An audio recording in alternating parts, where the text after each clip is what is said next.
আসসালামু আলাইকুম। আমরা আজ উপস্থাপন করছি আমাদের বিজ্ঞান প্রকল্প towards equilibrium creating sustainable solutions for human nature interaction.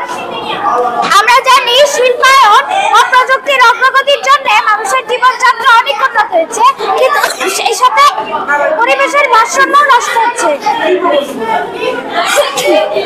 ইটভাটা, যানবাহন, কলকারখানায় চালু ধোঁয়া থেকে কার্বন ডাই অক্সাইড নির্গত হচ্ছে, যার কারণে আমাদের পরিবেশের অত্যন্ত ক্ষতি হচ্ছে। বিশেষ করে ইটভাটার কালো ধোঁয়া থেকে carbon die oxide, sulphur die oxide ও অন্যান্য বিষাক্ত গ্যাস নির্গত হয়, যা জলবায়ু পরিবর্তন ও পরিবেশ দূষণের অন্যতম প্রধান কারণ। এছাড়া অতিরিক্ত বিদ্যুৎ ব্যবহারের ফলে জীবাশ্ম জ্বালানির চাহিদা বাড়ছে এবং এটি পরিবেশের দূষণের মাত্রাকে আরো তীব্র করছে। আমাদের শহর ও গ্রাম অঞ্চলে জল অপচয়, জলজ বাস্তুতন্ত্র ধ্বংস, গাছ কাটা ইত্যাদির কারণে আমাদের পরিবেশের অনেক ক্ষতি হচ্ছে।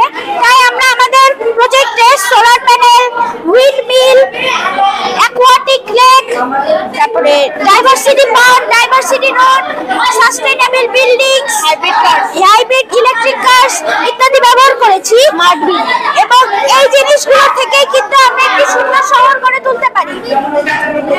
আমাদের প্রজেক্টের অন্যতম একটি গুরুত্বপূর্ণ অংশ হচ্ছে নবায়নযোগ্য শক্তির ব্যবহার। বর্তমানে আমাদের দেশে গ্যাস, কয়লা, ডিজেল ভিত্তিক বিদ্যুৎ উৎপাদনের কারণে প্রচুর দূষণ হচ্ছে। এই দূষণ কমানোর জন্য আমরা সূর্যের আলো এবং বায়ুর সাহায্যে বিদ্যুৎ উৎপাদন করতে পারি।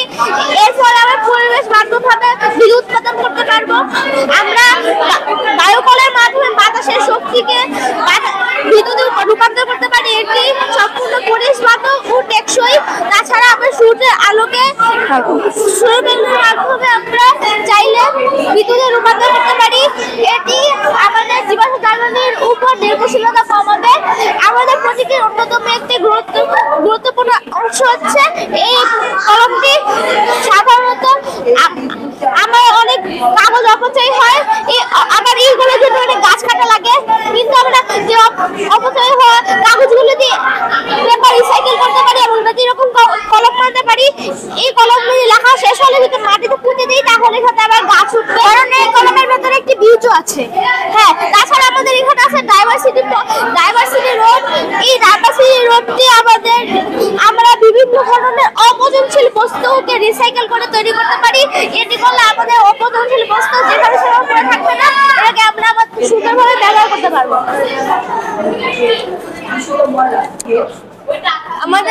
আমাদের দেশে বিভিন্ন শহর ও গ্রামে এবং বিভিন্ন এলাকায় পানির অভাব দেখা দিচ্ছে। ফলে এখানে আমাদের বৃষ্টি পানি সংরক্ষণ করা হবে। বৃষ্টি পানি মাঝে মাঝে খাওয়া যায় না, কারণ এই কলকারখানা ও ইটের ভাটা ধোঁয়ার কারণে বৃষ্টির পানির সাথে sulphur die oxide, carbon die oxide এবং বিভিন্ন ধরনের রাসায়নিক পদার্থ মিশ্রিত হয়ে থাকে, যার ফলে বৃষ্টি পানি মাঝে মাঝে খাওয়া যায় না। কিন্তু এই বৃষ্টি পানি যখন জমা হবে এখানে, তখন তা এখানে এসে ফিল্টার হওয়ার পরে এখানে জমা হবে। আর এই জমাকৃত পানি দিয়ে বিভিন্ন কৃষিকাজ তারপরে গৃহস্থালিতে ব্যবহার করা যাবে এবং অন্যান্য কাজে ব্যবহার করা যাবে, বিভিন্ন কলকারখানায় ব্যবহার করা যাবে। আমাদের এই প্রকল্পে আমরা